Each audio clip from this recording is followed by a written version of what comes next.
Most of the world's frontline fighters have heritages that date back to the mid-1960s. This is also true regarding the West's only vertical takeoff and landing fighter, the Harrier Jump Jet. Of all the fighters in service during the last half of the last century, it's the Harrier that was one of the most radical. But as the clock moves us forward into this new century, new thoroughbred fighters are emerging, and the Harrier's replacement is an outstanding technical achievement.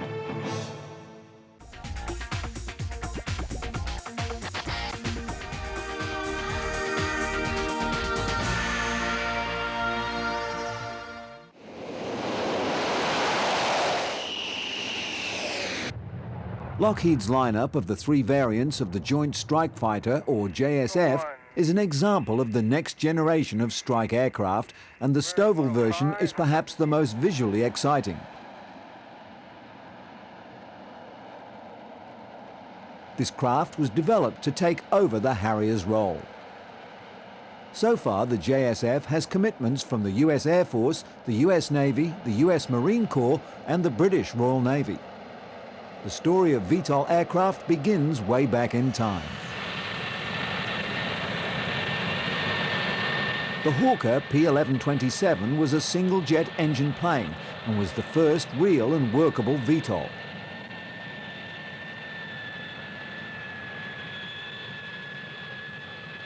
It was a pioneer that showed the world that a jet aircraft could take off and land like a helicopter, yet reach jet fighter speeds.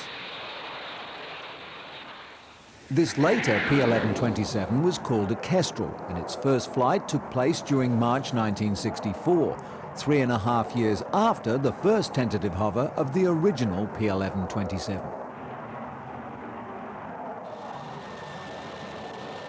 In horizontal flight, it performed admirably against the full-blown fighters of the day. But it could also make a vertical landing, and this was the real strength of the craft. At the Farnborough Air Show, two Kestrels showed a stunned crowd what they could do. They outperformed a Hunter fighter jet. They beat the Hunter in speed, range, and rate of climb.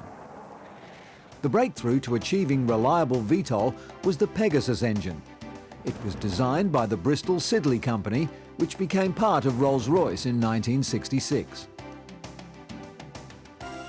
The uniqueness of the engine was the 4 rotatable nozzles that determined the aircraft's direction. The single-jet engine was about 8 foot long. However, for its day, it was extremely powerful. It generated about 21,500 pounds of thrust. With the nozzle unit already in place, the engine was lowered into the airframe. To give the plane maximum hover and landing maneuverability, the nozzles were arranged with 2 forward of the plane's center of gravity and 2 rearward. 2 compressed air-driven motors were employed to drive a system of rods and chains, which moved all 4 nozzles in unison. Their full rotation is 99 degrees, and they can achieve that in 1 second. By the mid-1960s, P-1127s and Kestrels had made hundreds of V.T.O.Ls in a variety of conditions and environments, such as water-sodden runways, deserts, and grass fields. It was learned that some conditions weren't suitable for V.T.O.Ls. Engine exhaust from a Harrier's underbelly vents can kick up large pieces of material that can get sucked in the craft's air intake, and this virtually chokes the engine. The craft loses lift and crashes to the ground. However, the planes and pilots were already able to conduct STOs or short takeoffs, which proved to be a better proposition than V.T.O.L.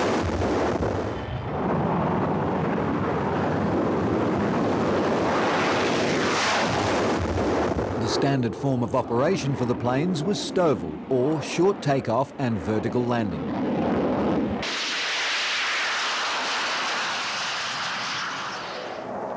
At air shows, Kestrels were a crowd pleaser.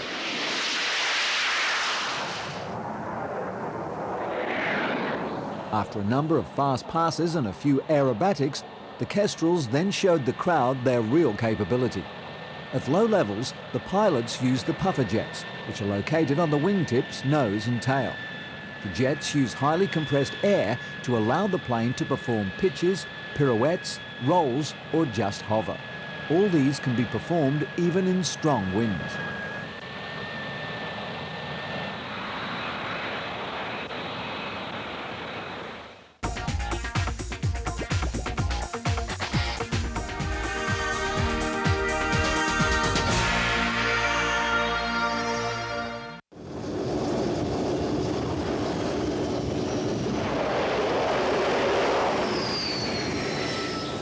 Normal jet fighters have high stall speeds, and landing one on an aircraft carrier is a difficult skill that requires much training. It also requires huge teams of people and a very sophisticated catapult system for takeoffs. On the contrary, a V.T.O.L aircraft simply requires a flat piece of tarmac in the middle of the ocean to both land and take off from.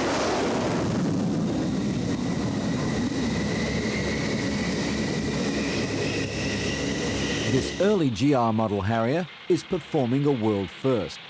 It's landing on a ship's helipad. Never before had a jet fighter landed on such a small platform in the middle of the sea.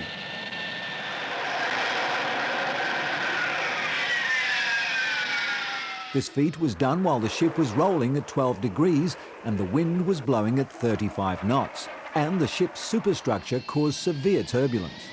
Regardless of the conditions, the Harrier was easily able to make repeated vertical landings and takeoffs. The Harrier continued to be developed over 4 decades, and some say the plane's only shortcoming was its inability to go supersonic.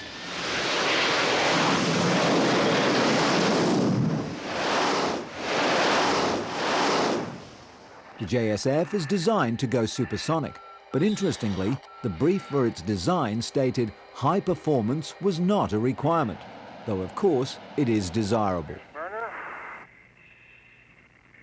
And there's a kick. Performance was specified to be comparable to existing F-16s and FA-18s operating in the strike role, though any incidental improvements in performance were welcome.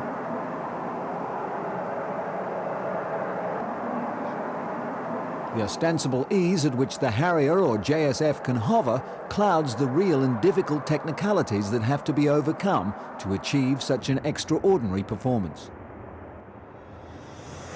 The beginnings of V.T.O.L can be traced back to this interesting-looking machine. The press of the day unglamorously named it the Flying Bedstead. The fact was, this odd-looking contraption paved the way for jet engines to be used to power planes that could be operated without an airfield. The problems of V.T.O.L were substantial, and its development was in fact the designing of a totally new machine. It was not a simple case of creating a new type of plane. By 1955, the next generation of V.T.O.L emerged. 2 short SC-1s were built in Belfast. They were equipped with 5 jet engines, 4 to provide the downforce for lift, and the 5th provided the thrust required for horizontal flight. Chief pilot Tom Brooks-Smith flew the plane for the first time. He managed to lift off, conduct a horizontal flight, and land.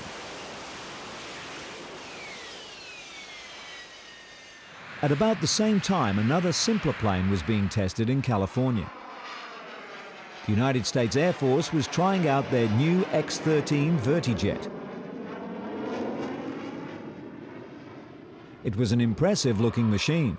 The thrust was via a new Rolls-Royce jet engine, and the plane had good speed, but it was twitchy and very difficult to fly. It was even more difficult to land the plane vertically. The pilot was blind in relationship to the ground, and the design never went any further. It was the Europeans that took up the challenge of V.T.O.L. West Germany developed this craft called the Bach 991V. Some components came from the SC, such as the single-lift jet nozzles. The reason the Europeans saw merit in V.T.O.L is that they feared airfields would be the first casualty in a combat situation. This would ground their fighters, and V.T.O.L was a very real option. Through trial and error, the Harrier was finally born.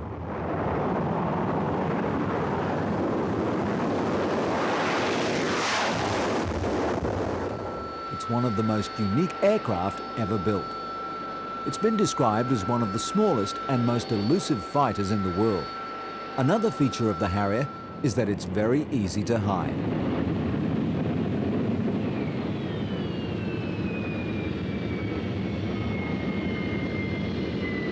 For countries that feel their airfields are vulnerable, the Harrier is their choice of fighter.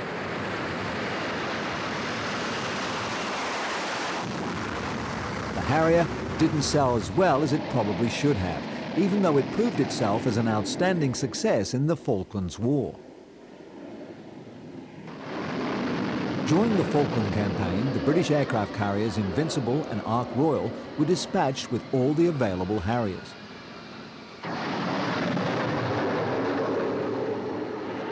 The Harrier was about to do battle against Mirages, Daggers and Seahawks.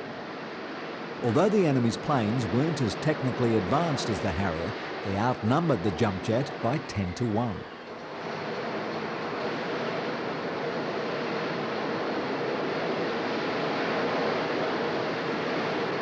Only one Sea Harrier took a hit. This was small caliber fire, and the projectile passed through the Harrier's tail. The plane was flying the next day.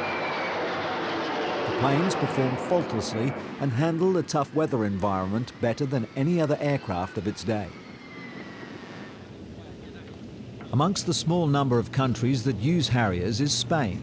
They designate their Harriers as VA-1 Matadors.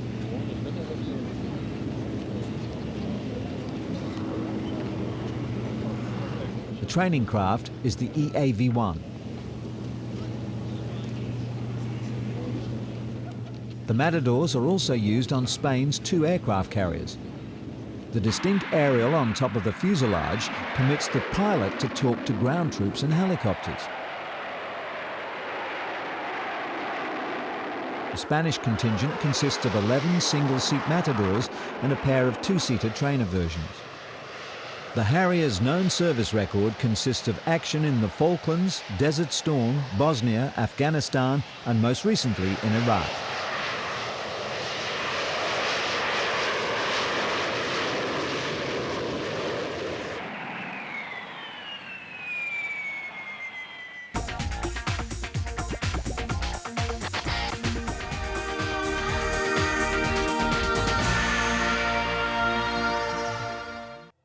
It took some time to convince the British government of the Harrier's worth. However, they did finally place an order. It was expected that the Harrier would operate from the 2 British aircraft carriers, Ark Royal and Eagle.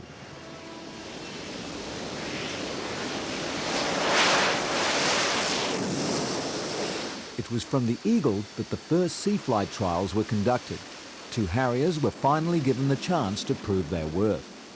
All takeoffs were conventional, and even in this mode, the ship's catapult system wasn't required.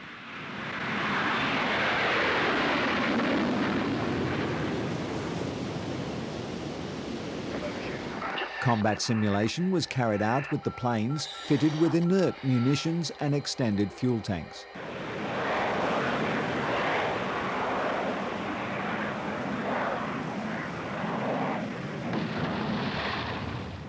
Landings were made with the ship at full steam and in reasonably rough conditions. The Harriers proved themselves to be very versatile planes and combat capable.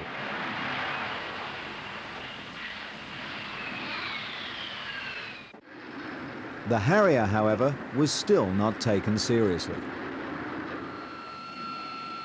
During 1971, the Harrier began service with the 1st Squadron of the US Marine Corps. The US designated the plane AV-8A. They were a simpler version of the British plane, but they carried the AIM-9 Sidewinder air-to-air missile. The plane, armed with the Sidewinder, was ideal for rapid reaction air defense missions.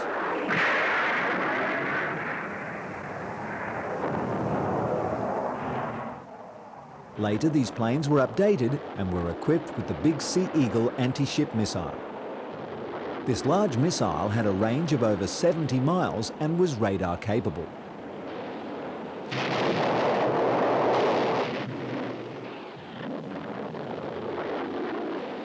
Only the large carriers were able to withstand the explosive power of the Sea Eagle.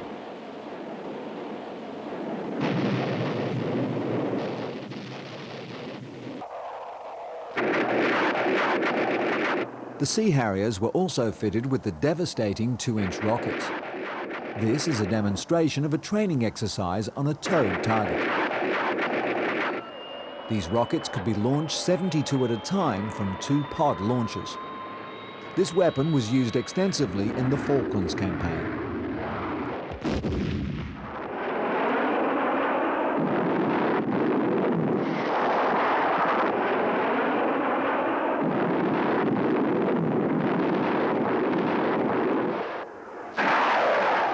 The Sea Harrier also carried the short to medium version of the Sidewinder air-to-air missile.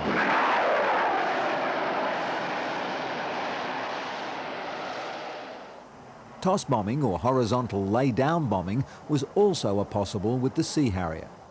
Another of the Harrier's weaponry that was used in the Falklands campaign is the BL-75 5-cluster bomb dispenser. These are ideal weapons to take out airfields.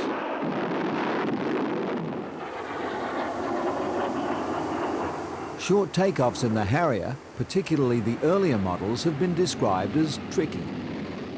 The pilot needed to have 3 hands, one for the throttle, one for the stick, and the third for the lever that controls the direction of the Harrier's swiveling exhaust nozzles.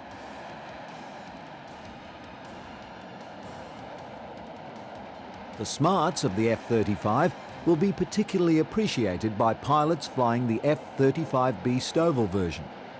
An F-35B pilot, in contrast, simply flies the plane with stick and throttle, with the software handling the fine details of short takeoff.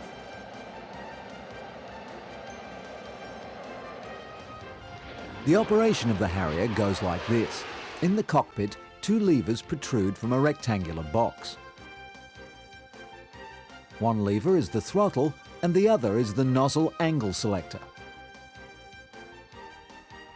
The position of the controls is such that the pilot doesn't need to look down to operate the levers. For forward propulsion, the throttle lever is simply pushed forward with the nozzle selector. For a short takeoff, throttle and nozzle selectors have a preset position. The nozzles are angled at 55 degrees. Hover or V.T.O. is achieved by pulling back the nozzle selector to the vertical position, which has a fixed stop. For braking, the lever is lifted, then shifted into the braking position. The pilot can go at any time during flight to maximum braking, which makes the Harrier a very difficult plane for conventional fighters to follow.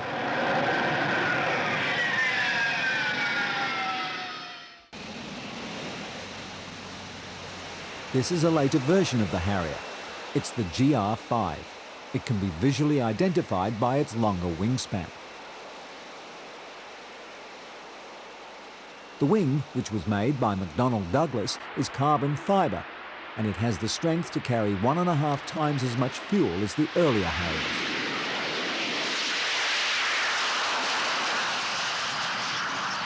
The GR5 has 11 weapon stations, which include 4 under each wing. The plane's weapon load exceeds 9,000 pounds.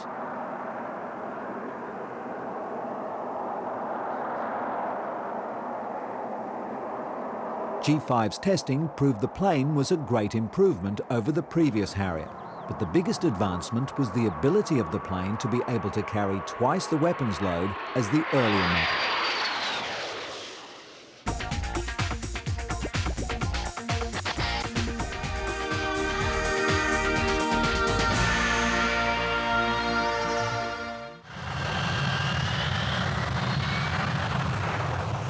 The British pilots train constantly, and they also take time out to practice and improve their display routines.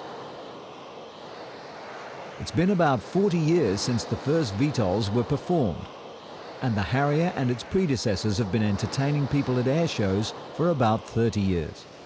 It's predicted the Harrier will remain in service for some time, but the JSF-35 is the shape of things to come.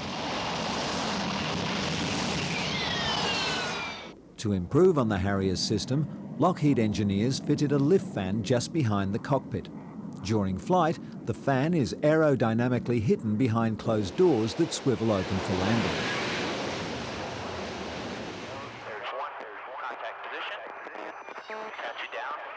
The Air Force F-35A has a refueling boom socket behind the cockpit, while the F-35B and F-35C have a retractable refueling probe on the right side of the nose. The performance of the F-35 matches, and in some areas exceeds, any of today's top guns. But the F-35 goes several steps beyond any of the top guns with stealth capability, increased range on internal fuel tanks, and it has the state-of-the-art avionics.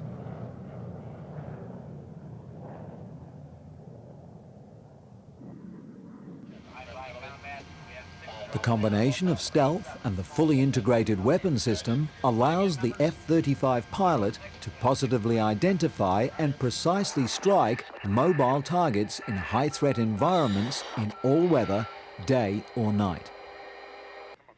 This adds up to unmatched combat effectiveness, enabling first look, first shot. The most current data predicts the JSF F-35 will cost 40 to 50% less to operate and support than today's Top Gun planes.